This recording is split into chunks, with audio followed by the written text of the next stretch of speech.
a redenção É. acontece para salvar a criação.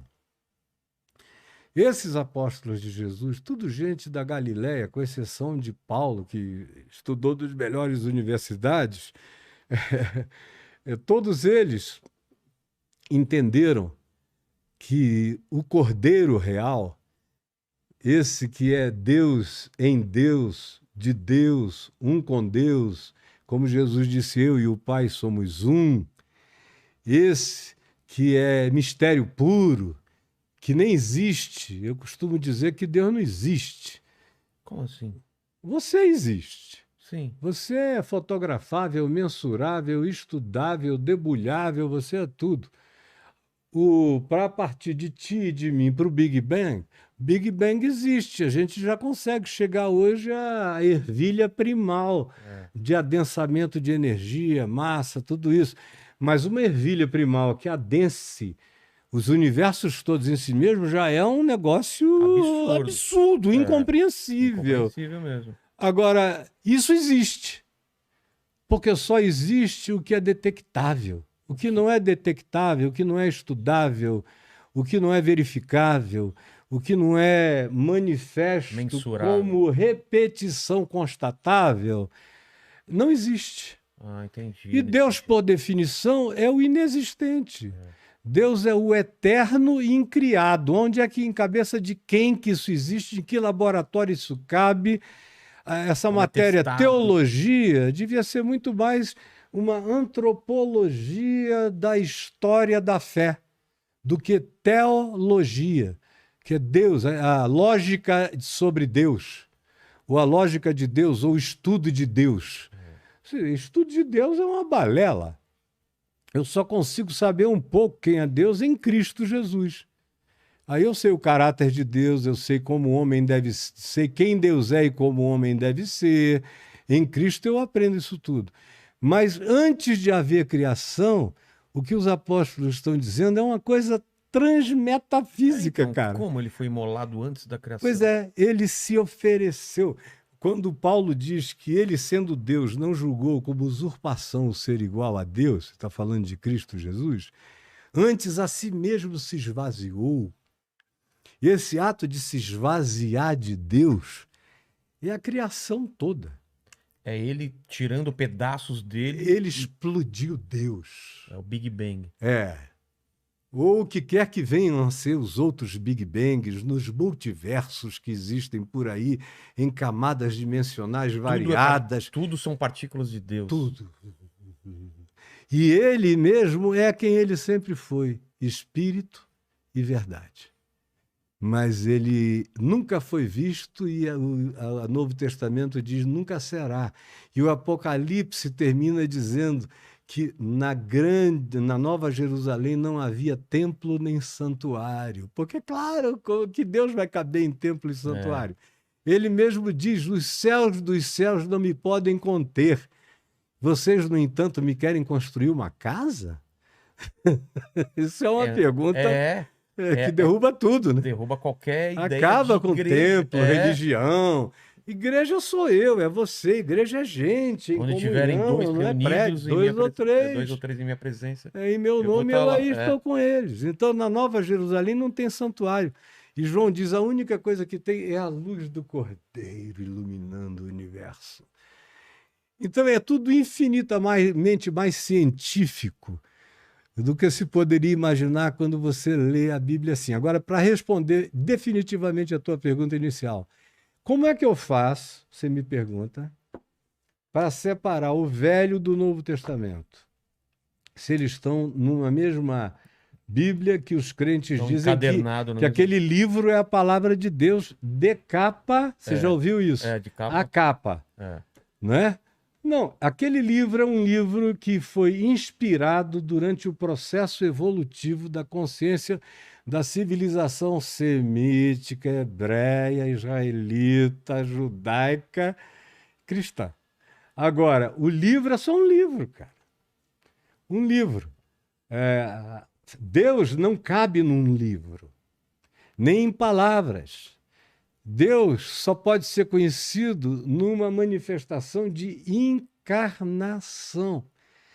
E aí você não tem a manifestação você não olha para o Cristo encarnado e vê as estrelas do universo, os mundos paralelos, não. Mas você vê a sabedoria de Deus, aonde Sêneca não alcançou, Platão não chegou, ninguém alcançou, com uma frase é igual a mc ao quadrado.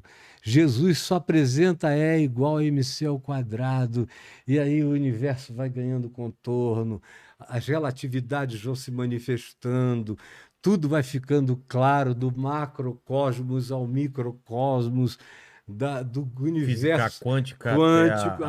O Evangelho está cheio de física quântica, cheio de física quântica para todo lado. Essas coisas todas de ser trasladado de um lugar para o outro, a multiplicação de pães, é um fenômeno quântico. E tudo mais, a mutação molecular de água para vinho, são fenômenos que a física quântica viaja dentro deles o tempo todo. O fato de Jesus dizer, olha, não maltratem os pequeninos, porque todos eles têm os seus recíprocos na presença do meu Pai que está nos céus. Que Jesus usa a linguagem de anjos. O que isso significa? Que os animais são... Os pequeninos, as crianças, os pobres, as crianças, os fracos da terra e qualquer outro fraco da terra espoliado pelo forte, não façam isso. Vocês estão pensando que acaba aqui essa história? Todos eles têm os seus recíprocos diante da face do meu Pai que está nos céus. Cada dia, eu fico mais fascinado. Mas como é que eu sei fazer diferença? Significa que o Velho Testamento todo não presta mais? Não. O Velho Testamento está cheio de palavra inspirada por Deus, que continua em vigência. Como é que eu sei se é vigente? Se passa pelo filtro de Jesus. Eu chamo Jesus de a chave hermenêutica, a chave interpretativa, tanto do Velho quanto do Novo Testamento, quanto de tudo mais na vida. Jesus abre a porta, como diz Paulo, ele abre a porta de todos os tesouros da sabedoria e do conhecimento. E diz que toda boa dádiva, todo dom perfeito, toda ciência vem do alto, descendo do Pai das luzes, em que não pode haver nem mudança nem sombra de variação. Então eu pego Jesus, olho para Jesus, o que ele disse, fez e ensinou, e o que no Velho Testamento se coaduna com o que Jesus disse, fez e ensinou, passa no filtro. Tem coisas que às vezes num salmo todinho, como por exemplo, Salmo 23, eu não tenho reparos a fazer do ponto de vista de Jesus. Tudo podia ter sido escrito por um apóstolo. Ele é perfeito com o ensino de Jesus. E assim vários outros. E tem um monte de outros que tem que entrar em obsolescência. Por exemplo, o Salmo 137, que diz que os judeus estão no cativeiro em Babilônia, com ódio, querendo matar a Babilônia para todo lado. Aí escrevem um salmo. Como é que a gente pode se alegrar em terra no exílio? Nos pedem para cantar cantos de Jerusalém. Como é que a gente pode? Nós não podemos, nós não iremos. E termina: bem-aventurado seja todo aquele que pegar os filhos de vocês, esbagaçar a cabeça deles contra as rochas. Caramba! Isso passa para o lado de Jesus, o negócio? Não. Agora, o Salmo 139, você vai do primeiro ao penúltimo versículo com tudo lindo. Você já deve lembrar dele, do seu tempo de igreja. Senhor, tu me sondas e me conheces, sabes quando me assento, quando me levanto. De longe penetras os meus pensamentos e tu conheces os meus caminhos todos. O salmo é longo, eu não vou recitá-lo todo. Mas ele é lindo, lindo, lindo. E passa pelo filtro de Jesus. Passa todo até o penúltimo versículo, que diz assim: porventura, Senhor, não odeio eu os que te odeiam? Não aborreço eu, Senhor, os que te aborrecem? Eu os odeio com ódio consumado. Para mim são inimigos de fato. Caramba. Aí termina bem. Sonda-me, ó Deus, e conhece o meu coração. Se o cara tivesse consciência de interioridade que foi adquirida em Jesus, porque Jesus interiorizou a alma humana como ninguém antes dele.